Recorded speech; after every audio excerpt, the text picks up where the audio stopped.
In today's video, we're going to talk about how you can choose between Webflow and Elementor.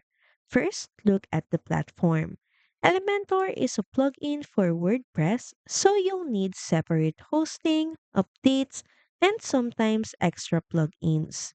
Webflow is an all in one platform where hosting, CMS, and design tools are already built in. Next is think about ease of use. Elementor is usually easier for beginners because it has a simple drag and drop builder and lots of pre-built templates. Webflow has a bit of learning curve, but it gives you much more control over layout, styling, animations, and more. Many designers prefer it because you can create more custom, pixel perfect designs. Another factor is maintenance.